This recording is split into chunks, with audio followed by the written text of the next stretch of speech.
ये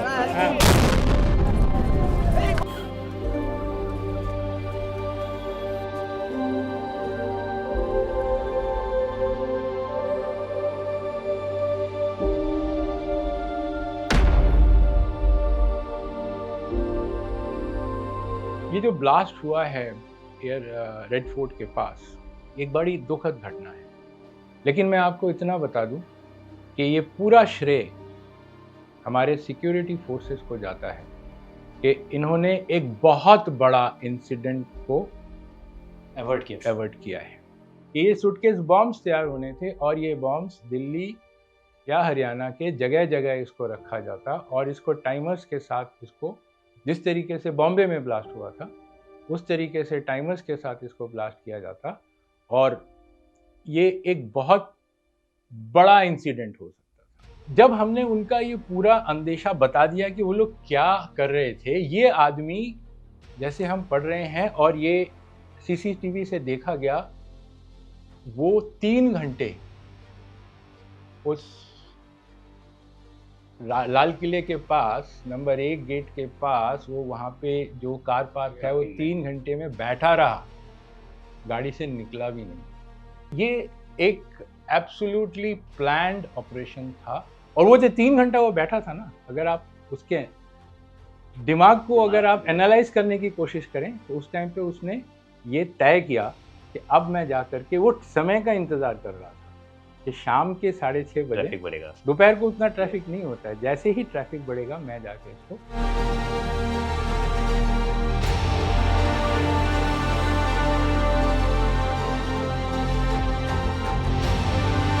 और एक चीज ध्यान रखना, इसमें एक क्वेश्चन आता है कि एक्सपर्टीज कहाँ कहाँ है इस दुनिया में। इससे बनाने का एक्सपर्टीज सिर्फ 4 ग्रुप के पास है, जिसको हम क्या बोलते हैं, अल-कायदा, उनके पास था।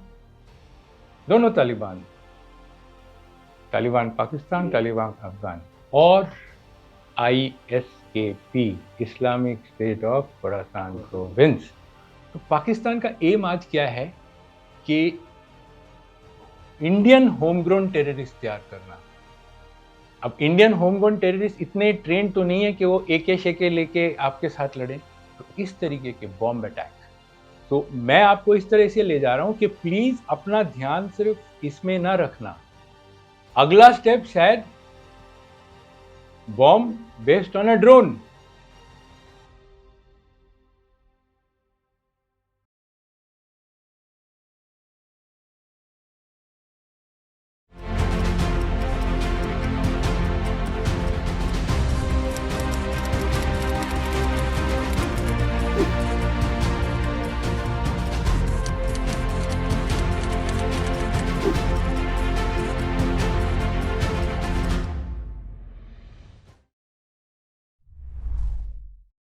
Sir, Jai Hind, sir.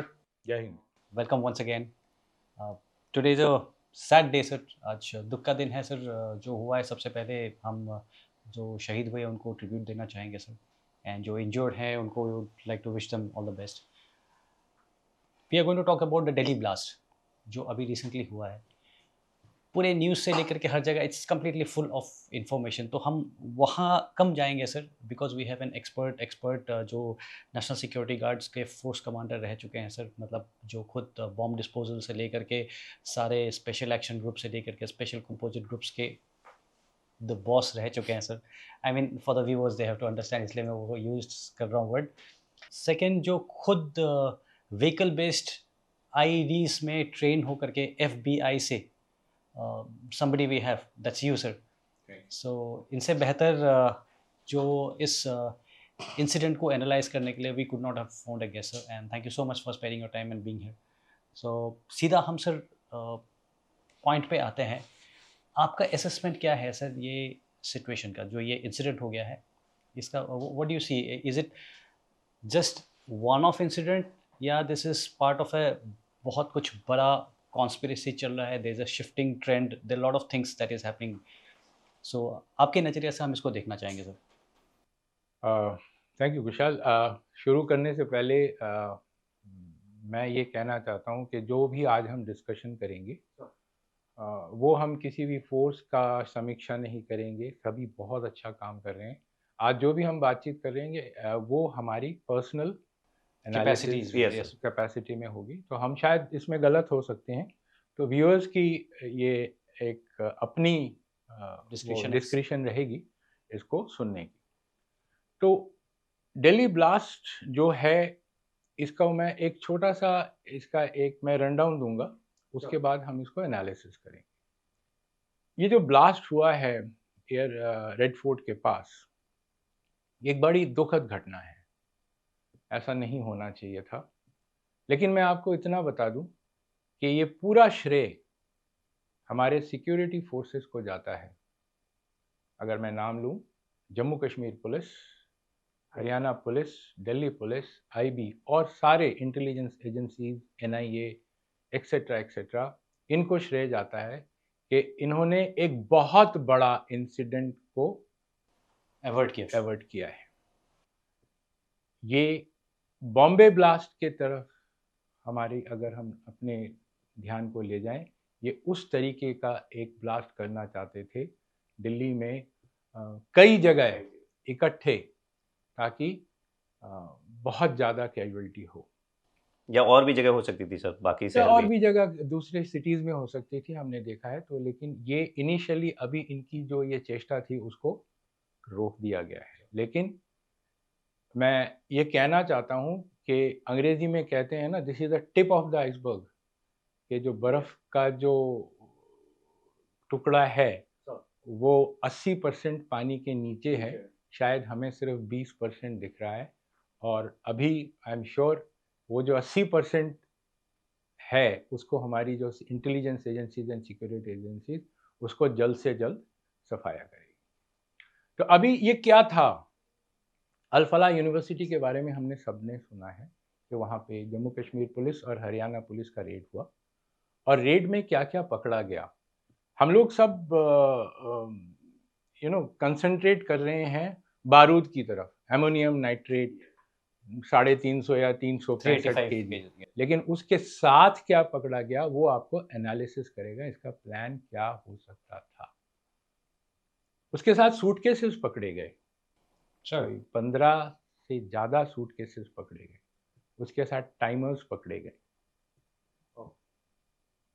तो ये एक दिशा देती है कि ये सारे सूटकेस बॉम्ब्स के तरफ ये हमारा ध्यान ले जाता है। छुट्टी जाने के लिए तो है नहीं सर ये।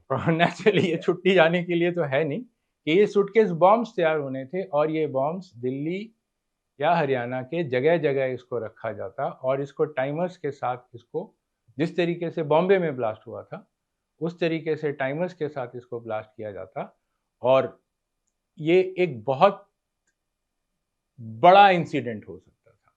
तो ये तैयारी चल रही थी सर, ये तैयारी चल रही बहुत थी, सामान था, मैनुअल्स थी आईडी बनाने की, हथियार थे, एम्यूनिशन था, सब कुछ था।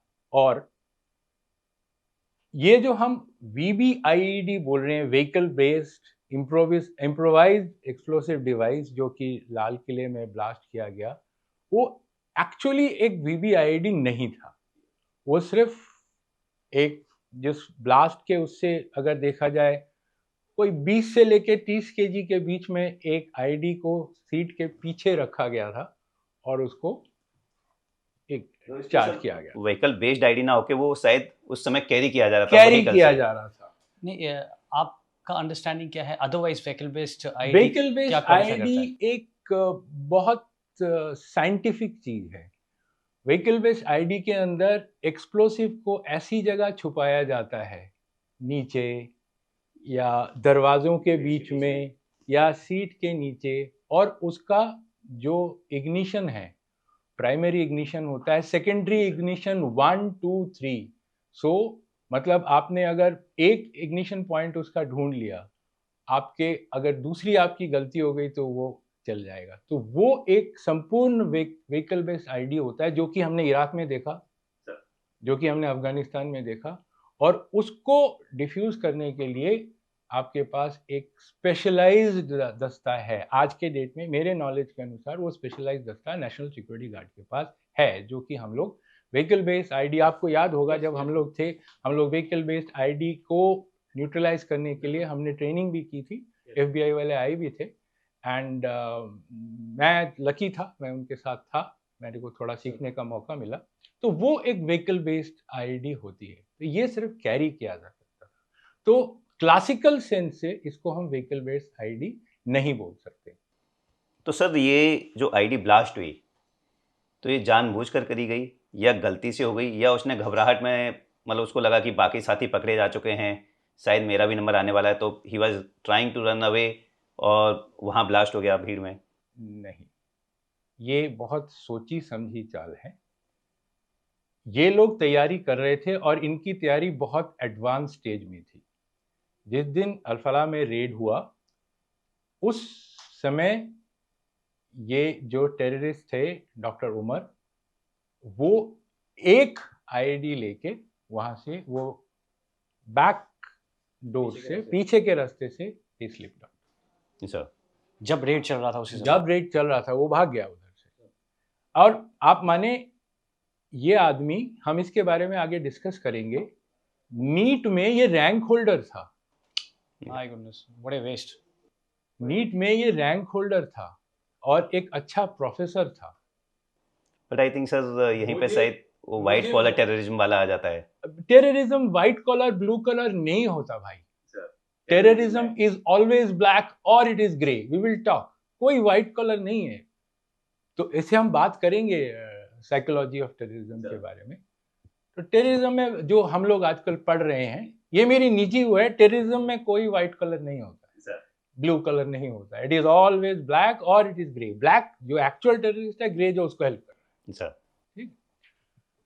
अब जब हमने उनका ये पूरा अंदेशा बता दिया कि वो लोग क्या कर रहे थे, ये आदमी जैसे हम पढ़ रहे हैं और ये सीसीटीवी से देखा गया, वो 3 घंटे उस लाल किले के पास नंबर 1 गेट के पास, वो वहां पे जो कार पार्क है, वो 3 घंटे में बैठा रहा, गाड़ी से निकला भी नहीं।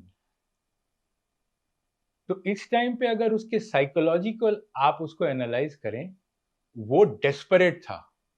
अब तो सारा प्लान पकड़ा गया, अब मेरे को कुछ ना कुछ करना है। टाइम नहीं बचेगा, नहीं तो वो भी पकड़ा जाएगा। वो भी पकड़ा जाएगा, हमको कुछ ना कुछ करना है। ये टेररिस्ट कम से कम 15 दिन से अपने टेलीफोन को इसने त्याग दिया था, वो टेलीफोन से बात कर ही नहीं रहा था। ये सब चीजें हैंडलर्स की सिखाई हुई होती हैं। ठीक है, हम लोग बात करेंगे। इनको जो सिखाया गया वो भी हैंडलर्स ने सिखाया। ठीक है, किसी दूसरे देश में बैठ के, उसके बारे में मैं इसके बारे में बात करूंगा।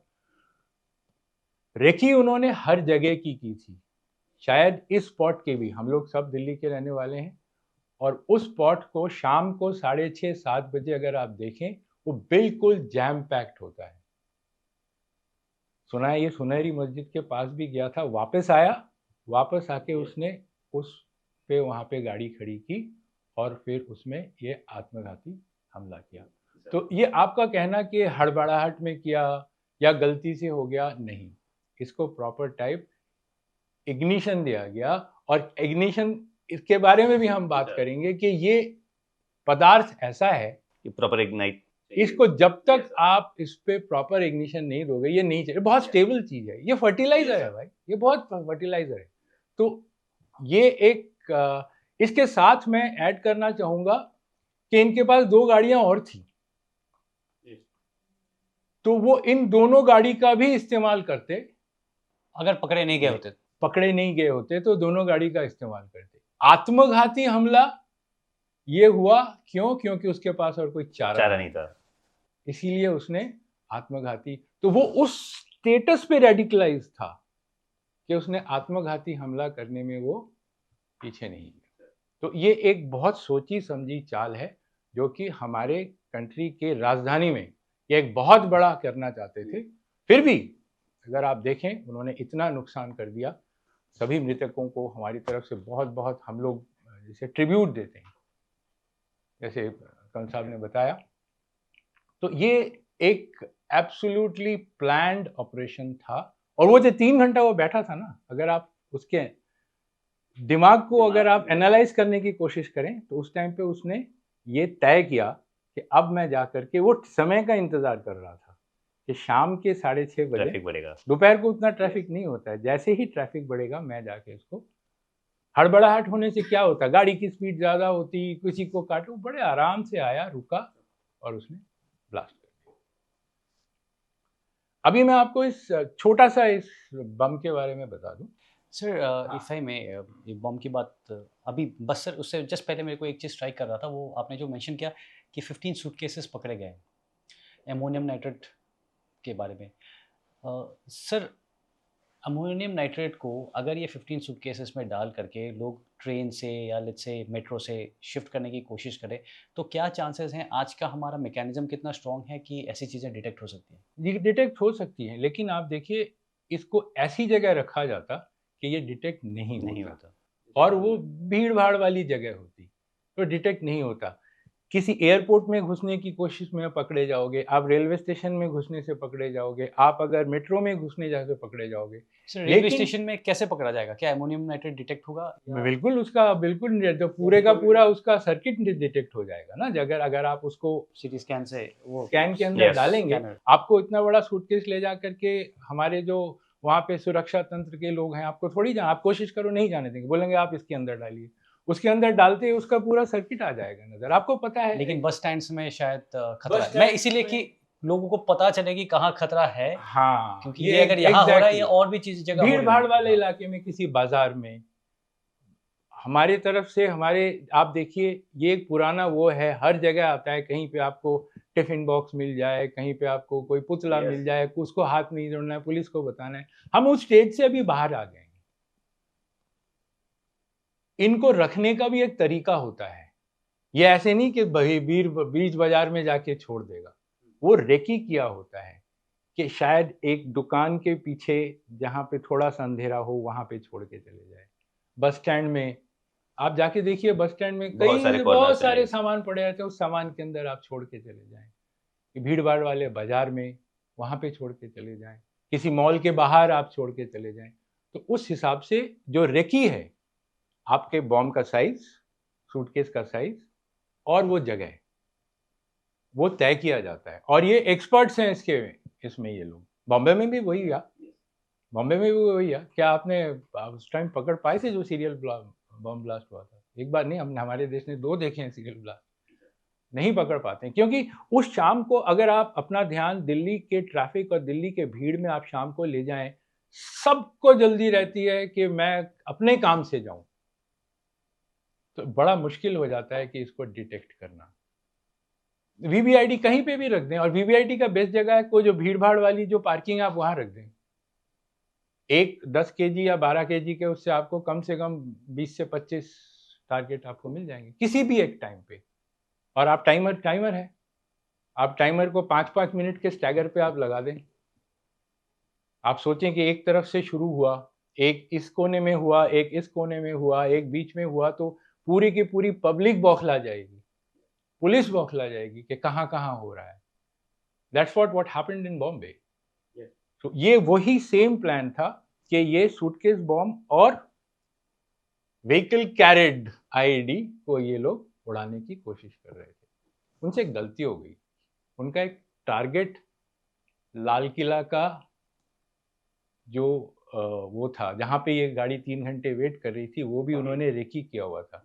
मंडे को लाल किला बंद रहता है, तो इनका जो कैलेंडर था वो इनसे गलती हो गई, और that day luck was with us. लेकिन I mean we were unlucky. Maybe उन्होंने मंडे का प्लान नहीं किया होगा, कुड बी, क्योंकि प्लान चेंज हो गया। लेकिन वो आया, देखो आया उधर, वहां पर, वो वहां से निकल के वो आया जहाँ पे वो शेड्यूल्ड था। अच्छा, वहां पे आके उसने देखा कि आज तो यहाँ पे भीड़ नहीं है, और आया सर इसलिए क्योंकि पकड़े जाने वाले थे, तो ही हैड टू रिजॉर्ट कुछ करे। लेकिन वो उसका टारगेट था। वो वहीं से दिमाग बना के आया था कि मेरे बाकी साथी पकड़े गए, मैं जाके स्ट्राइक करूंगा। आया उस रेकेट जगह पे, वहां आके देखा आज तो छुट्टी है, आज कुछ नहीं हो सकता। तब वो 3 घंटे में उसने बैठ के किया कि अब क्या करूंगा। गाड़ी से निकला नहीं, गाड़ी को अनअटेंडेड भी नहीं छोड़ा, क्योंकि पीछे की सीट में उसका बम पड़ा हुआ था। अब उसने फिर बाहर जा कर के उसको फोड़ा।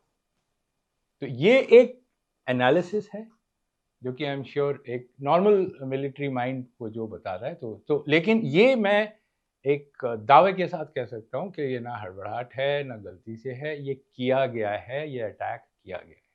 सर यहीं पर क्लियर करूंगा कि जैसे आपने बोला कि एक बार बन गया और रख गया तो वो बहुत मुश्किल है। मतलब दिल्ली जैसी बड़ी सिटी में जहाँ हर बंदे को जल्दी है, वो भी भीड़ टाइमर बहुत के है, साथ। यस टाइमर के साथ। बट कुछ टेल सिग्नेचर जरूर होते होंगे कि हम उस चीज़ को रोक सकें।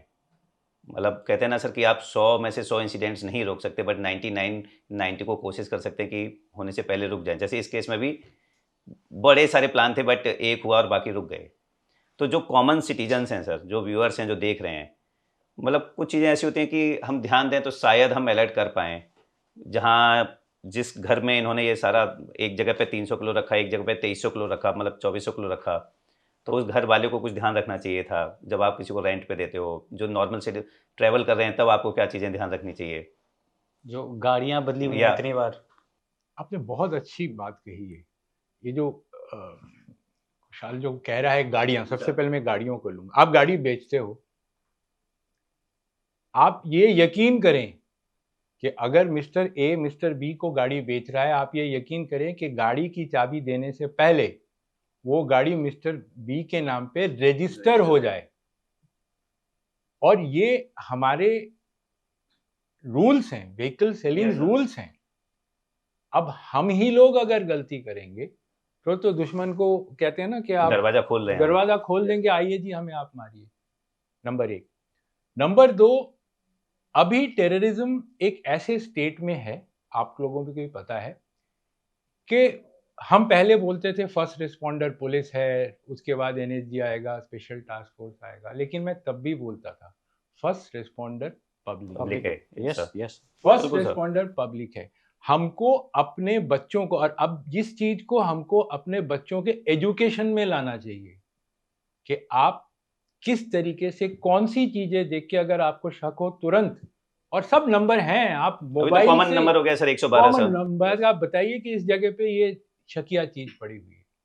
लेकिन हमारे जो देश की जनता है उसके अंदर शायद इस चीज की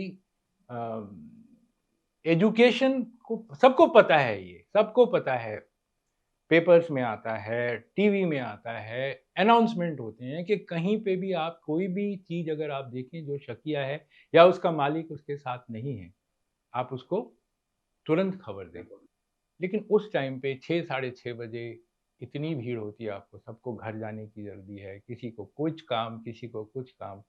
तो दुश्मन को पता है कि हमारी पास वो कैपेबिलिटी नहीं है, हमारी पब्लिक उतनी जागरूक नहीं है। लेकिन मैं ये इस प्लेटफॉर्म से हर एक शहर के, हर एक गांव के पब्लिक को ये मैं बताना चाहता हूं कि इसके बाद अगर आप जागरूक नहीं हुए, वो फिर आएगा। मैंने वो कहना 80% अभी भी पानी के नीचे है, और वो लोग अभी मेल्ट आउट हो गए। कश्मीर में पकड़े गए, फरीदाबाद में पकड़े गए, दिल्ली में ब्लास्ट हुआ, लखनऊ में पकड़े गए, गुजरात में पकड़े गए। इसका मतलब क्या, ये लोग इसी जगह में से नहीं, वो दूसरे शहरों में भी हैं। They are the part of the sleeper cells. और ये स्लीपर सेल्स अभी जैसे इंसिडेंट हुआ, दे हैव मेल्टेड अवे। सामान छुपा दिया होगा, कहीं कुछ कर दिया होगा। आई एम वेरी श्योर अभी पूरे इंडिया की जो इंटेलिजेंस है अभी उनके पीछे पड़ेगी, चाहे वो बाहर के कंट्री में भी हों। हम जाएंगे, उनके पीछे जाएंगे, ताकि इनका पूरा जड़ से सफाया हो सके। लेकिन हमारे पब्लिक को बहुत जागरूक होना चाहिए कि इमीडिएटली हम कुछ बताएं। इनफैक्ट सर अगर आप उनकी प्रोफाइल देखें तो शायद वो वैसे ही लोग हैं जो हमारे बीच में हैं। कोई डॉक्टर, मैक्सिमम डॉक्टर्स थे, कोई इमाम है, मतलब सब पढ़े लिखे लोग हैं जिस पे कॉमन उसको शक भी नहीं जाएगा। You are correct. या हरियाणा के ही एक इमाम इनको लॉजिस्टिक Yes, सप्लाई yes, देते थे। इतना सारा एमोनियम नाइट्रेट कोई एक आदमी एक बार गाड़ी में नहीं नहीं लाता। आएगा सर। 2021 में ये दोनों, मुजम्मिल और उमर, ये मीडिया में भी आया है, ये टर्की गए थे और शायद वहां पे उनका इनके साथ कनेक्ट हुआ। हैंडलर्स मिले होंगे। हाँ। उसके बाद मैंने आपको कहा कि ब्लैक एंड ग्रे बताया, ब्लैक एक्शन करता है और ग्रे हेल्प करता है। तो ये जो मौलवी साहब बता रहे हैं वो ग्रे है। कभी आधा किलो ले आए, कभी 700 ग्राम ले आए, कभी 1 किलो ले आए। अब ये है कि अमोनियम नाइट्रेट हमारे देश में कंट्रोल्ड है। अच्छा, इट इज नॉट बाजार में ऐसा मिल, although it's a fertilizer but it is controlled. लेकिन एक बार बिकने के बाद ये कहाँ जा रहा है उसका पता लगाना बड़ा मुश्किल है। अच्छा, मैं किसान हूँ, मैंने 20 केजी खरीदा, उसमें से मैंने 5 केजी आपको बेच दिया। मेरे को ये भी नहीं पता है कि ये 5 केजी मैं किसको दे रहा हूँ। यस, डेटोनेटर्स, जो माइनिंग के लिए डेटोनेटर, जो नंबर 8 डेटोनेटर इसमें इस्तेमाल किया गया, जो माइनिंग के लिए इस्तेमाल होता है, तो डेटोनेटर्स भी हम उसको भी क्या है, माइनिंग, कोई माइनिंग कैसे निकलता है, कोई माइनिंग फील्ड है जहाँ पे उड़ाया जाता है रोज, तो आप 10 को खर्चा के बजाय आप उसको 15 खर्चा दिखा दीजिए और 5 को निकाल लीजिए डेटोनेट। तो हमारे को ऐसे जो सेंसिटिव जगह है वहां पे हमारे को और चेकिंग होनी चाहिए। तो इस तरीके से हम इसको कर सकते हैं। आप देखिए 2021 से अगर तैयारी हुई और 2025 में ये लोग प्लान कर रहे थे, 4 साल की तैयारी है इनकी। in fact मैं सॉरी सर 2012 में दिस लेडी जो है 2012 में she was thrown out of job, UP government ने उसको Yeah. निकाल दिया था। तो तब से बिकॉज शी वाज वो रिपोर्ट नहीं कर रही थी, जॉब से बार बार छुट्टी ले रही थी, रेडिकलाइज हो रही थी। तो 2012 से करते करते करते करते आज जा करके इट इज टेकन देम कितने सालों। एब्सोल्युटली। ये उमर, द टेररिस्ट उमर, ये एसएमजे श्रीनगर में काम करते थे और गवर्नमेंट ने ना उनको निकाला, तब आके अल-फलाह यूनिवर्सिटी में ये पढ़ाने लग गया। लेकिन और वो रेडिकलाइज था। उसको देख करके मेरा ये इसी दौरान कुछ छात्रों से भी मेरा ये पर्सनल इंटरेस्ट है, मैं कोई इन्वेस्टिगेट नहीं कर रहा हूँ, लेकिन मैं अपना एनालिसिस बनाने के लिए बात की। ये तो बहुत अच्छे प्रोफेसर हैं और वो इतने मतलब धर्म को मानने वाले और क्लास के अंदर इतने अच्छे, इंटेलिजेंट, नीट में रैंक लाना आसान नहीं है। But you see, it is psychology of terrorism. He has been, we'll be speaking on this. Yes, sir. yes. So go ahead. Sir bomb के बारे में आप बता रहे थे जब मैंने आपको। Okay.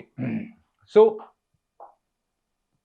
अभी तक इंडिया में जो भी बॉम्ब ब्लास्ट या बॉम्ब अटैक्स हुए हैं, मोस्टली RDX का इस्तेमाल हुआ, जिसका कि इफेक्ट ज़्यादा होता है। लेकिन उसके बाद हमारे शासन तंत्र और खुफिया तंत्र, पुलिस बहुत कड़क हो गई है। RDX के जितने आने वाले रास्ते हैं उसको हम बंद कर रहे हैं। लेकिन फिर भी ये जो पाकिस्तान, पूरे वेस्टर्न बॉर्डर में पाकिस्तान से जो ड्रोन्स आते हैं उसके अंदर कहीं 200 ग्राम, कहीं 400 ग्राम, कहीं 500 ग्राम RDX आता है। लेकिन वो इतने बड़े क्वांटिटेटिव में नहीं आ सकता। वो छोटे मोटे IED बनाने के लिए ठीक है, जो ये लोग हमारे पुलिस फोर्स या फौज के अगेंस्ट में ये इस्तेमाल करते हैं। अब बड़े करने के लिए हमको अमोनियम नाइट्रेट की ज़रूरत थी, जो कि इंडिया में इन एबंडेंस है सर। है और इसको ब्लैक मार्केट के थ्रू से हम खरीद सकते हैं। डेटोनेटर है ब्लैक मार्केट। अब रह गया कि सामान तो है, बनाए कैसे। बट एमोनियम नाइट्रेट जितना मैंने देखा है सर, अकेला आप यूज नहीं कर सकते। नहीं, मैं वो उसी हाँ। पे आ रहा हूँ। Yes. वो तो अब सामान तो है, अब इसको हम बनाए कैसे। अब ये बनाना सिखाना इनके जो हैंडलर्स हैं, चाहे वो पाकिस्तान में है, जैश ए मोहम्मद है, लश्कर तैयबा है, या कोई कहीं पे टर्की में बैठा है, सीरिया में बैठा है, वो आपको ये थ्रू इंटरनेट आपको ये सिखाते हैं। सर, पहले उसका ट्रायल कराते हैं और फिर वो सामने, मतलब वो देख रहा है उस टाइप के आप मेन चार्ज को वैसे बनाते हैं आप, फिर वो आपको ओके देता है।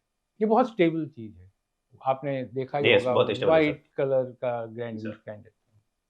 अब इसके अंदर एक बूस्टर चार्ज चाहिए।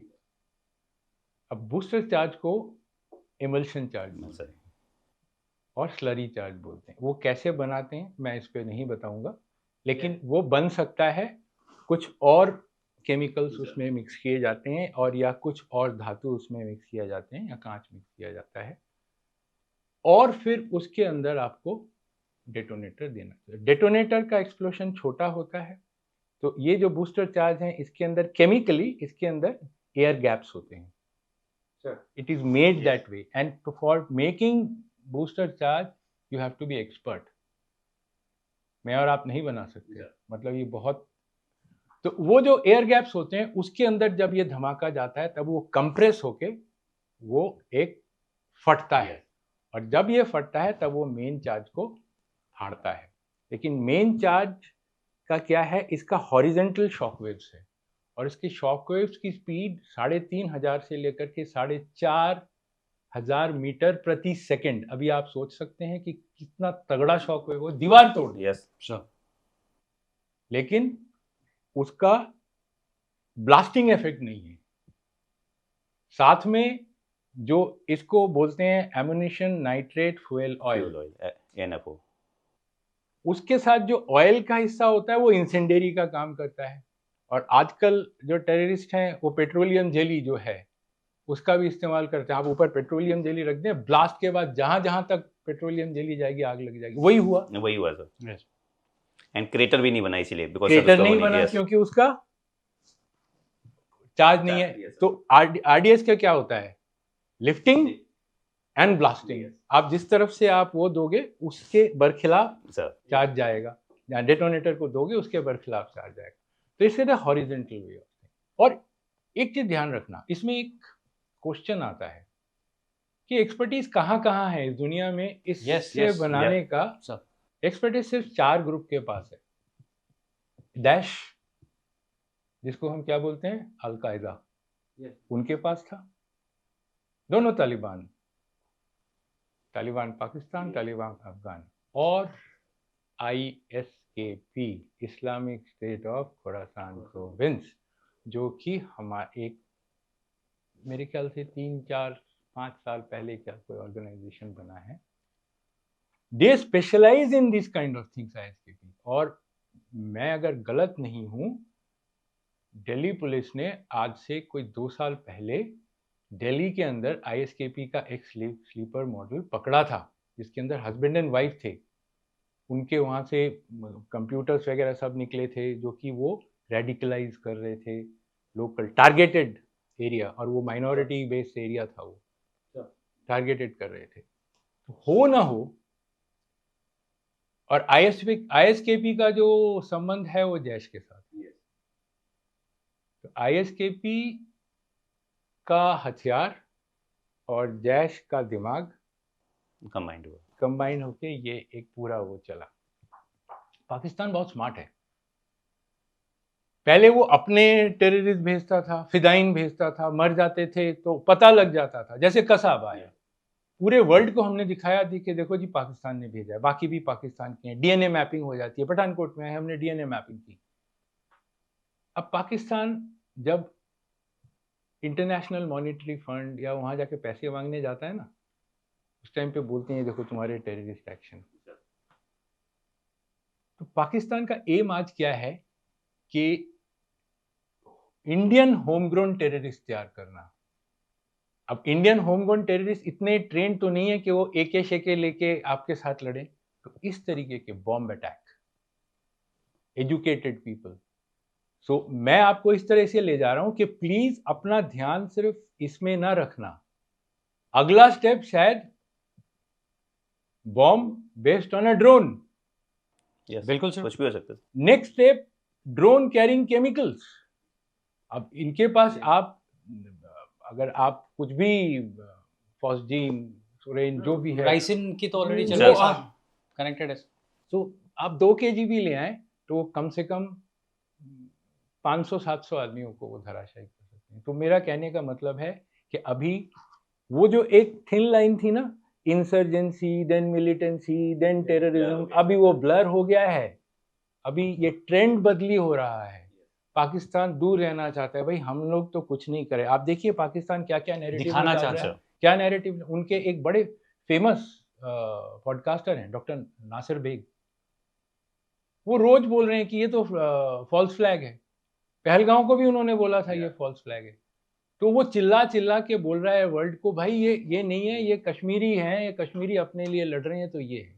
बिकॉज सर मीडिया ही है जो नैरेटिव बनाता है, मीडिया ही है जो नैरेटिव बना रहा है। जैसे सिंदूर में भी उन्होंने काफी बनाया अब सर। मैं मीडिया का पॉइंट मैं इधर से क्लियर कर दूंगा। हम जो कॉमन आदमी हैं, हमको इस चीज को ध्यान नहीं देना चाहिए। एक छोटा सा क्लिप था, एक आदमी आके बोल रहा है कि ये गजवाए हिंद है और थ्रेटनिंग कर रहा है, गजवाए हिंद है। मतलब दो नैरेटिव, एक नैरेटिव है गजवाए हिंद बना रहे हैं हम आपको छोड़ेंगे नहीं। एक नैरेटिव पाकिस्तान का मेन स्ट्रीम मीडिया बोल रहा है कि ये हम नहीं है। तो भैया क्या है, तुम पहले डिसाइड कर लो और फिर नैरेटिव देना। लेकिन ये नैरेटिव वॉरफेयर का, जो ग्रे जोन वॉरफेयर का ये हिस्सा है। आप मानेंगे कि जब ये ब्लास्ट हुआ, एक कॉमन आदमी, मैं जब इंटरनेट में देख रहा हूँ, बोले नहीं जी नहीं, ये तो फलाना ने ढमकाना ने किया है। अरे तुम्हारे सामने टेररिस्ट अटैक हुआ है, आंख बंद करके एक अद्धा बोल सकता है ये टेररिस्ट अटैक किया है। हम लोग भी मानने लग गए हैं कि ये, हमारी जनता भी मानने लगी है। नहीं, ये जनता को मैं बताना चाहता हूं कि ये गलत है। आप लोग पाकिस्तान के नैरेटिव वॉरफेयर जो प्रोपेगेंडा करता है, आप उसको ना सुनिए। हमारे अपने भाई बहन मरे हैं इसमें। हम लोग इतने नीच तो बन नहीं गए हैं कि हम अपने ही घर में करें। ना ना ना ना, ये उसका, अभी ये पाकिस्तान का बड़ा अच्छा है जी भैया, ये हो गया। ये हमारे पास भी देखो, इस्लामाबाद में भी एक ब्लास्ट कर दिया इन्होंने कि हम भी we are also struggling against this. अब आप बोलो इस्लामाबाद में ब्लास्ट क्यों हुआ? भैया वो वर्ल्ड को सीधा ही दिखाना चाहते हैं, इंडिया में भी हुआ and we are also struggling against. तो ये धारा को ले जाने की ये एक वो है। और जिसमें मरते कौन है? जिसमें मरते आप और मैं जैसे कॉमन आदमी। इसको समझिए। इनफैक्ट सर पाकिस्तान शायद आज ही की न्यूज़ है जहां पर उन्होंने अपने आर्मी चीफ को इम्यूनिटी दे दिया है थ्रू आउट द लाइफ। तो वहाँ चीज़ें बिल्कुल अलग हैं। ये चीज़ मैंने 1 साल पहले सर मैं किसी और चैनल के साथ एक पॉडकास्ट में था और तब मैंने बताया था कि आसिम मुनीर ये जनरल जिया-उल हक बनना चाहते हैं और वो उसी रास्ते Yes. पे हैं। वो स्ट्रेटेजिक लेवल की बात है, वो हम उस पर बात नहीं करेंगे। तो वो कुछ भी कर सकते हैं सर वहाँ हाँ, पर। वो कुछ भी कर सकते हैं, लेकिन हमारे खिलाफ हमारे दुश्मन अभी चालाकी से पेश आ रहा है। इसलिए हमारी जनता सबसे first line of defence is जनता। आप ये कह रहे हो कि मैंने किसी को घर भाड़े में दिया है, तो ये मेरा कर्तव्य बनता है कि भाई वो है कौन, क्या कर रहा है, पुलिस को बता के रखना है कि I have given it to mister so and so और ये मेरा घर का एड्रेस है। और टाइम पे जाना, चेक करना क्या कर रहा है, क्या नहीं कर रहा है, पड़ोसियों से बात करना, ये बहुत जरूरी है, बहुत जरूरी है। अगर हम ऐसे नहीं करेंगे तो बड़ा मुश्किल है, क्योंकि इतनी 1.5 बिलियन हमारी जनसंख्या है, कहाँ कहाँ शासन तंत्र पहुंचेगा। हमारे ओन पब्लिक, हमारे पब्लिक को ये देख। सर इसी के साथ राइसनिंग पॉइजनिंग का भी चल रहा है सर, जैसे 3 लोग पकड़े गए हैं। Again ISKP is expert in Yeah. That. Exactly, now you connect ISKP। अब ये लोग क्या कर रहे हैं, they are going for not conventional kind of weapon for mass destruction, but it is unconventional asymmetric warfare में छोटा हथियार और बड़ा मार, जो इजीली मैनेजेबल भी है, जो आप कैसे ये दिखेगा नहीं ना जो सर। कुछ अगर भी मैं कर एक ही हाल लेके जाऊंगा तो बहुत इजी है पकड़ना भी, कोई भी देखेगा तो बोलेगा कि राइफल लेके जा रहा है। लेकिन इसमें मैं एक चीज फ्लैग करना चाहता हूं। मैं तीसरी बार बोल रहा हूं कि ये बर्फ का ऊपर वाला टुकड़ा है, जो नीचे वाले टुकड़े हैं उनको आइडिया मिल गया है। अभी आप सोचो, किसी ट्रक में 2000 या 3000 केजी अमोनियम नाइट्रेट भर के, they will have a capability of ramming through, which has happened through that embassy bombing in Africa or something. Sir but that was 95 how- Oklahoma में फेडरल बिल्डिंग पूरी उन्होंने blast करी थी 2300 kilogram ammonium nitrate से, and जिसमें 168 people died. तो ये एक हमारे लिए बहुत बड़ा चैलेंज हो गया अभी, क्योंकि जो हैंडलर है ना, वो सिर्फ उमर को नहीं सिखाया, उसको भी पता है कि ये फेल हो जाए तो मेरा ये तैयार रहेगा। तो ये एक हमारे सुरक्षा तंत्र के लिए बहुत बड़ा चैलेंज। सर यहीं पे मैं पूछना चाहूँगा, जैसे आपने बताया कि उन्होंने उमर को सिखाया, जो डॉक्टर था, नीट में रैंक थी, सबसे अच्छे प्रोफेसर थे, बड़े ही रिलीजियस थे। पुराने केसेस भी हुए हैं सर। 2015 में ब्रिटिश स्टूडेंट्स जो मेडिकल वाले थे वो गए और आईसिस ज्वाइन किया।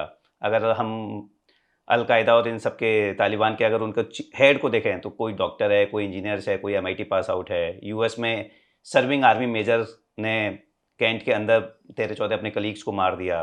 तो बहुत सारे केसेस हुए हैं। ऐसी क्या चीज़ है सर? एक होता है कि आपने एक अनपढ़ को, जैसे कुछ नहीं पता है, उसको बड़ी जल्दी से आराम से बताया, उसे नहीं पता है कि सही क्या है गलत क्या है। अब इनके बारे में तो हम नहीं बोल सकते सर कि इनको नहीं पता है कि सही क्या है गलत क्या है। बहुत बहुत अच्छा सवाल है।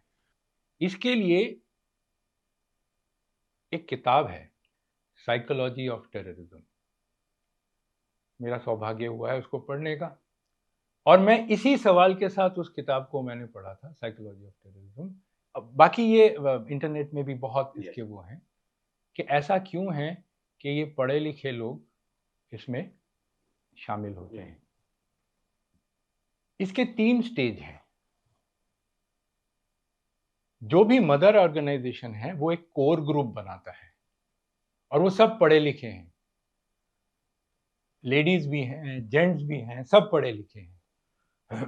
उस कोर ग्रुप वो एक स्लीपर सेल का के हिसाब से हैं, और आपको पता भी नहीं लगेगा। जैसे मिस्टर उमर वो पढ़ाते थे, कोई बिजनेसमैन है, कोई कुछ है, लेकिन उनको रेडिकलाइज किया जाता है।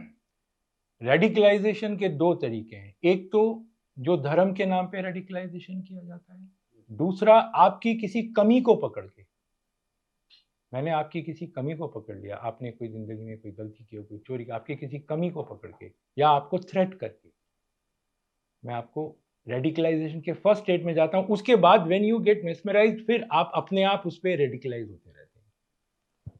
तो रेडिकलाइजेशन व्हेन और ये एक लंबा प्रोसेस है। ये नहीं कि आज आपने देख लिया कि हाँ आपको देख लिया गया, इसको रेडिकलाइज कर देंगे, इसके कान में कुछ फूंक दिया रिगन, नहीं। अगर 100 आदमी को मैं रेडिकलाइज करना शुरू करता हूं तो उसमें से शायद 2 या 3 एक्चुअल मेरे आउटपुट होगा, बाकी 95%, 97% they will remain as a grey zone में ग्रे जोन में रह जाएंगे।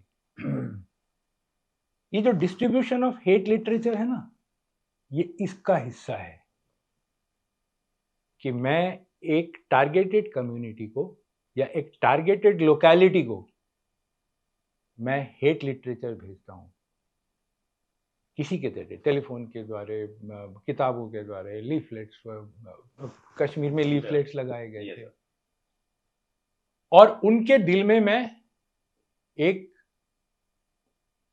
अपने ही देश के बरखिलाफ एक भावना को तैयार करता हूं। उमर ऑलरेडी उस स्टेज में था जब ये छोटे मोटे गलत काम करता था, और लेकिन वो उस लेवल पे नहीं आया कि वो क्राइम के लेवल पे हो। इसीलिए जम्मू कश्मीर के गवर्नमेंट ने उसको बर्खास्त कर दिया। अब उसके तो हाथ पांव खुल गए, वो आके यहाँ अल-फलाह यूनिवर्सिटी में आके जो पढ़ाने लग गया। अब ये क्यों होता है? एक होता है कि परसीव्ड काइंड ऑफ, इनको बताया जाता है कि आप लोगों के ऊपर बहुत अत्याचार हो रहा है, आप लोगों के फलाना पे, आप लोगों के इस पे उस पे बहुत, एक perceived kind of a sense उसके दिमाग में कंटिन्यूस भरा जाता है, साथ उसको पैसे दिए। Remember, the Islamic terrorism is standing on funding out of narco terrorism. जो पूरा सीरिया से लेके है ना, उसका अलग अलग हिस्सा बनता है अलग अलग कंट्री में, और वो उसके पैसे दिए जाते हैं। आपने मेरे को नौकरी से निकाल दिया है, मैं यहाँ पे आके प्रोफेसर की नौकरी कर रहा हूँ, आप मेरे एक कान से इस कान से रोज मेरे को एंटी फूंक रहे हो, और plus I am getting lakhs of money, I am very happy. फिर आपको दिखाया जाएगा एक हीरो बनने की इच्छा, ये मैं नहीं कह रहा हूं, ये साइकोलॉजी ऑफ टेररिज्म कह रहा है। Yes. बुरहान वानी क्या था? Correct, poster boy. Poster boy. Burhan Wani क्या था? बुरहान वानी के साथ 8-10 जो लड़के थे, ये सारे इस स्टेज में खत्म हो गए कि उनको रेडिकलाइज किया गया, उनको हथियार दिया गया, उनको अच्छे अच्छे मिलिटेंसी के वो दिए, उनका फोटो निकाल के इंटरनेट में डाला गया ताकि और आए। आप समझ रहे हो? अब बुरहान वानी को ये नहीं पता था कि ये उसके लिए गले का फंदा है। खत्म हो गया।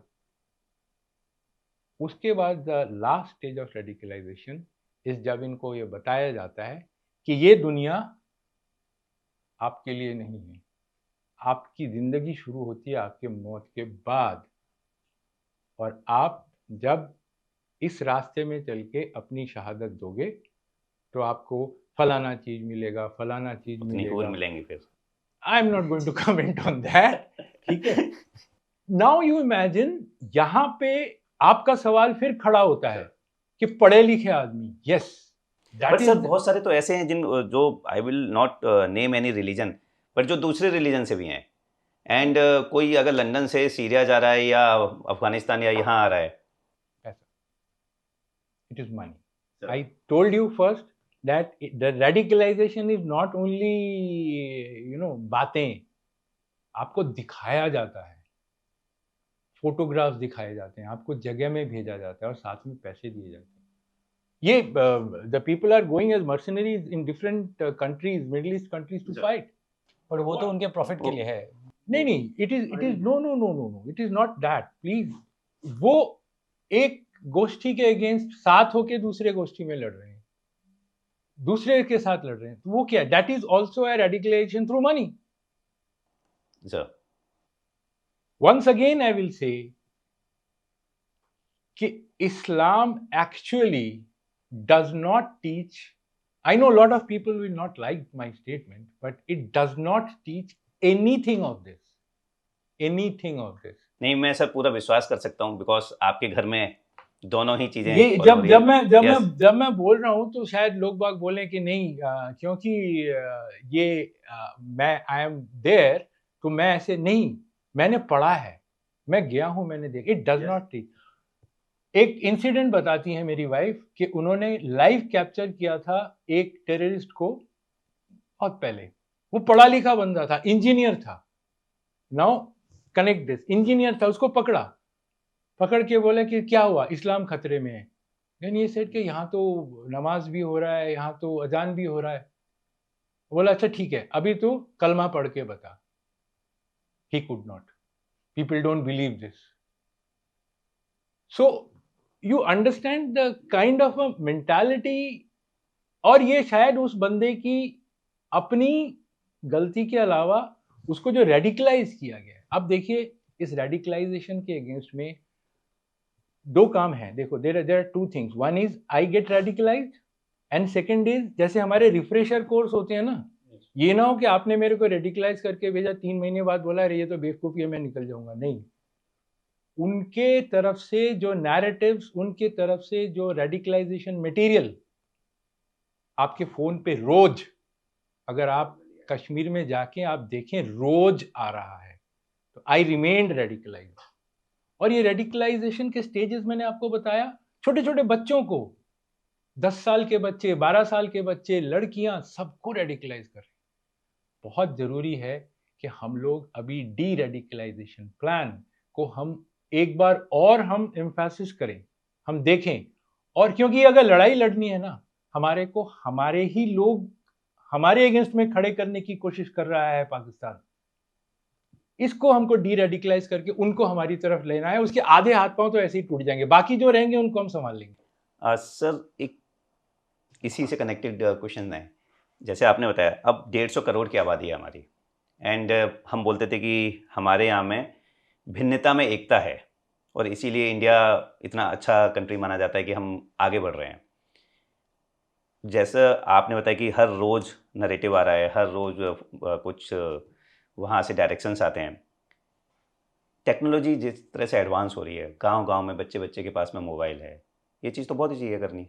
वही रास्ता तो लिया जा रहा है। अब तो अभी तो हम मतलब हमें और ज़्यादा कोशिश रहना पड़ेगा। और ज़्यादा हमको जड़ तक जाना है। अगर गांव में मैं टीचर हूं और मेरे पास 10 बच्चे हैं और मैं जानता हूं कि इन बच्चों में से ये बच्चे they are expose to the environment, radicalization के एनवायरमेंट में है, तो वो टीचर की जिम्मेवारी बनती है कि वो किसी के बिना बताए वो डी रेडिकलाइज कि बच्चे तेरे फोन में क्या है, तेरे फोन में क्या है, देखे, अगर ऐसा कुछ मिले तो उनके पेरेंट्स को बताए। ठीक है, वो स्टार्ट पॉइंट है। It has to be at the absolute grass root level. माँ बाप, टीचर्स, बड़े भाई बहन, हम जब तक इस लेवल पे आके डी रेडिकलाइजेशन को नहीं लेंगे, उसके अलावा the government programs of de radicalization that has to come up. Yes, in fact ये ब्लास्ट होने के बाद पाकिस्तान ने अपने नैरेटिव खड़े करने शुरू कर दिए।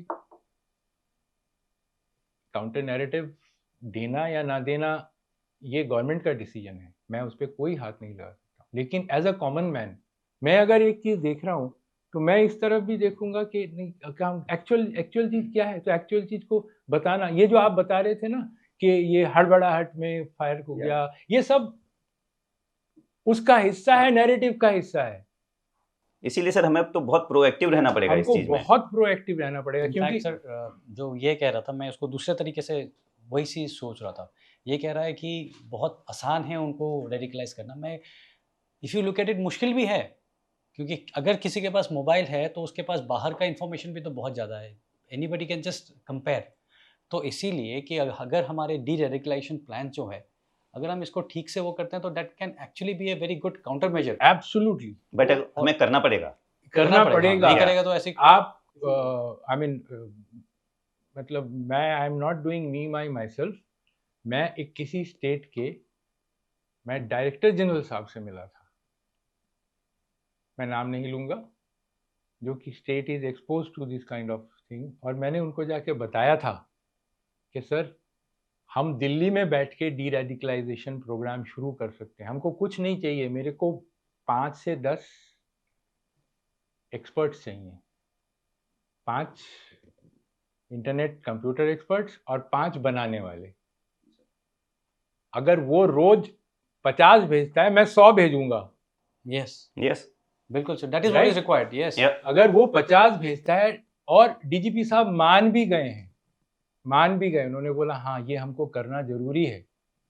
लेकिन जब मैं फंक्शनल लेवल पे गया तो मेरे लिए दरवाजे बंद हो गए। मेरे को कहना नहीं चाहिए, लेकिन ठीक है, मैं नहीं कर पाया, कोई बात नहीं। और लोग, आई एम वेरी श्योर ये लोग कर रहे होंगे, लेकिन इसको हमको विजिबल लेवल पे लाना है, एक कॉमन मैन के विजिबल लेवल पे लाना है। और जब ये विजिबल लेवल पे आएगा, तब शायद हम इसके 50% उसके जो एफर्ट है उसको हम खत्म कर सकते हैं। 50% फिर भी रहेगा उसकी ताकत। मैं कहूँगा सर कि जिस तरह से वो पोलियो अभियान वाला हुआ था, एग्जैक्टली, कि प्रधानमंत्री से लेकर और नीचे ग्राउंड लेवल तक सब लोगों में जागरूकता चलाई गई। नो, किसी नॉर्मल गवर्नमेंट प्रोजेक्ट की तरह करेंगे तो फिर वैसे ही खत्म हो जाएगा। It has to be driven बहुत पैशन के साथ, passion backed driven, it has to be passion back driven. और इसके लिए हमारे पास औजार है, सब कुछ है, हमारे पास औजार है, हमारे पास ये ताकत है। हमको इस डी रेडिकलाइजेशन को, सिर्फ इंटरनेट नहीं है डी रेडिकलाइजेशन, स्कूल के प्रोग्राम्स हैं, कॉलेजेस के प्रोग्राम्स हैं। You have to particularly have a control over a particular, मैं तो कह रहा हूँ लोकेलिटीज कंट्रोल होना चाहिए। तो तब जाकर के हम शायद डी रेडिकलाइजेशन के 4-5 स्टेज हैं, तो हम पहले 3 स्टेज को अगर पार हो जाए, बाद में ये ऑटोमेटिक हो जाता है। यस, क्योंकि बहुत सीरियस, अभी जैसे हम बात कर रहे थे अभी से 2012 से लोगों के ऊपर जो रेडिकलाइजेशन हो रहा है, जाते जाते अभी आकर के डॉक्टर्स जो तैयार हो गए हैं, प्राइम हो गए हैं ऐसे ऑपरेशन एग्जीक्यूट करने के लिए। ये तो एक चीज़ दिखा है, और पता नहीं कहाँ कहाँ नहीं दिख रहा है उसको टारगेट। हाँ, वही चीज मैं कह रहा हूँ, ये सिर्फ डॉक्टर्स नहीं है, ये बिजनेसमैन भी हैं, इसमें शायद पूरा इंजीनियर्स सिस्टम है भी सर, होंगे। पूरा सिस्टम है। आप पुलिस के अंदर आप देखिए, आप Even worse, पुलिस के army के अंदर अंदर देखिए, हम- I mean an unheard of, army के अंदर हमको अभी एक आधा case, they are penetrating our system, and we can't वो जनरलाइज करके हम नहीं बैठ सकते। हमको एक बहुत बड़ा, और इसके लिए एक्सपर्ट्स हैं, एक्सपर्ट्स को बिठाएं। और ये गेम ही अलग है सर, ये तो ये बिल्कुल- गेम अलग है, ये एंटायर गेम अलग है, इसके अंदर एंटायर गेम अलग है। और इसमें वन अपमैनशिप नहीं चलेगा कि मैं फलाना इंटेलिजेंस एजेंसी हूँ तो दूसरा इंटेलिजेंसी बोले नहीं मैं तेरे से बढ़ के हूँ, मैंने ये ले लिया, तूने वो दे दिया, तेरे को मेडल मिल गया, मेरे को मेडल मिल गया। कुछ नहीं, ये हमारे देश के लिए है। It is absolutely for our country. Very good point. I am very happy that आप लोगों ने ये पॉइंट लाए। शायद मैं हिचकिचाता इसको बोलने के लिए, लेकिन आपने बोला तो मेरे अंदर से ये पॉइंट आई। लेकिन ये पॉइंट बहुत जरूरी है। और डी रेडिकलाइजेशन जरूर नहीं है सिर्फ गवर्नमेंट प्रोजेक्ट में हो। मेरी अपील तो पेरेंट्स से है, टीचर्स से है, Oh, yes.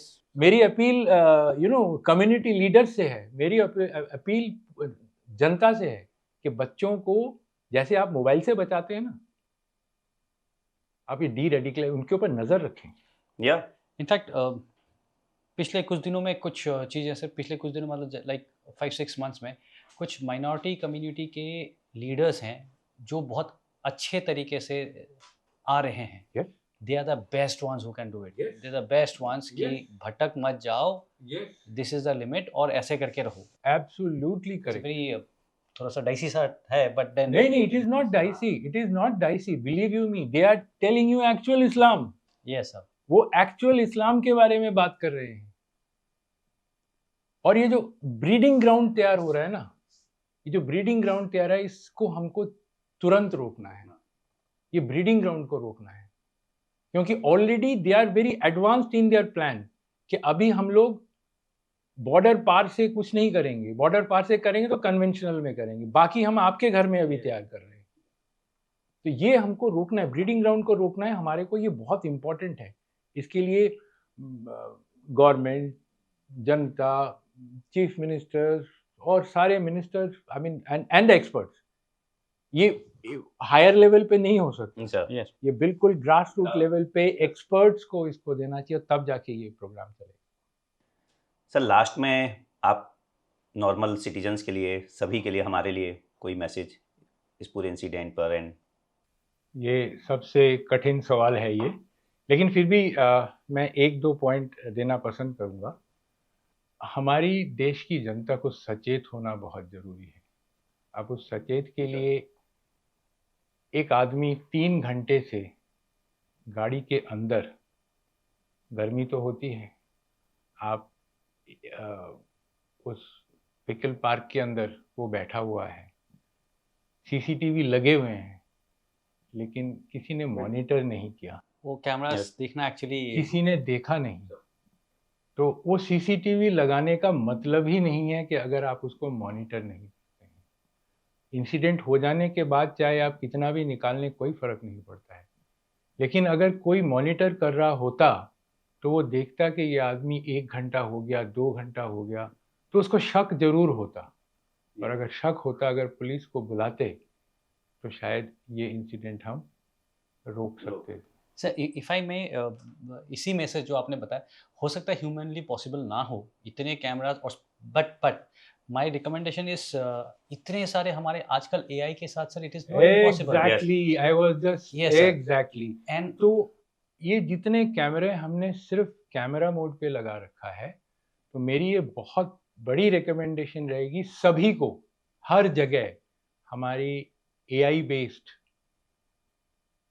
कैमराज, जो कि वीडियो एनालिटिक्स बोलते Yes. हैं। यस तो वीडियो एनालिटिक बेस्ड, और आप एक छोटा सा, कहीं पे भी हो, छोटा सा अपना एक कंट्रोल रूम रखे, तो वो कैमरा आपको अपने आप अलर्ट कर देगा सर। अलर्ट करेगा, दिखाएगा। आपको उसको प्रोग्राम करना है, आपको अपने आप अलर्ट दे देगा। अलर्ट आपके मोबाइल पे आ जाएगा, जरूरी नहीं है कि आप 24 घंटे कैमरा देखते रहें।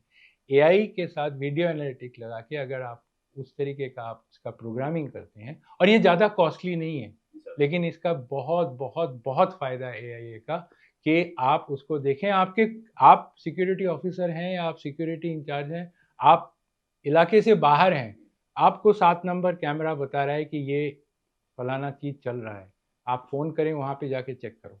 स्पेशली जो सर। हाई सेंसिटिव एरियाज हैं, हाई जो सेंसिटिव वहाँ एरियाज तो में, वही- इनफैक्ट मैं तो ये कह रहा हूँ हर जगह होना चाहिए, और ये तो पूरे विश्व में हो रहा है। Yes facial recognition video analytics AI के साथ और जो ये उसको अलर्ट सिस्टम ये आप करें तो इससे बहुत फ़ायदा होगा। इससे हम टेक्नोलॉजी को अभी हम बहुत मतलब बड़े तरीके से हमको हमारे सुरक्षा तंत्र के अंदर यूज़ करना पड़ेगा। दूसरा ये है कि जैसे मैंने बताया कि ये जिम्मेवारी अभी बनती है टीचर्स की, ये जिम्मेवारी बनती है पेरेंट्स की, ये जिम्मेवारी बनती है कम्युनिटी लीडर्स की। जैसे आपने बताया कि कुछ लोग आकर के हमको एक्चुअल चीज़ के बारे में बता रहे हैं, अच्छा, उस सिस्टम को आगे लेके आना और वो एक बहुत पूरे देश में ये सिस्टम चलना चाहिए। खास करके जो जो हमारे इफेक्टेड एरियाज हैं वहाँ से हम शुरू करें और धीरे धीरे पूरे देश में ले जाएं। पाकिस्तानी आवाम के लिए भी मेरा एक संदेश है। मैं जानता हूँ पाकिस्तानी आवाम ये सब नहीं चाहती है, वो भी नहीं चाहती है कि भारत के साथ लड़ना। कुछ तबके हैं जो वो अपने फायदे के लिए ये सब काम ये जारी रखते हैं। भारत और पाकिस्तान के लिए भारत स्टेबल तो पाकिस्तान स्टेबल, और पाकिस्तान स्टेबल तो भारत स्टेबल, ये पूरा रीजन स्टेबल। यस, हमारे प्रधानमंत्री साहब ने ये बताया है कि आप ये टेररिज्म को छोड़ो और कंपटीशन करो अपने आवाम को ऊपर लाने के लिए। ये हमारे प्रधानमंत्री नरेंद्र मोदी जी का ये मैसेज था पाकिस्तान के लिए।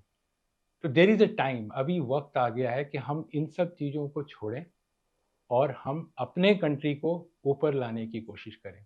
वर्ल्ड में कोई हमारा नहीं है, वो सब अपना अपना कोई गोरा भैया और पीला भैया जो भी पाकिस्तान के पास आता है वो सब अपना इंटरेस्ट देखते हैं।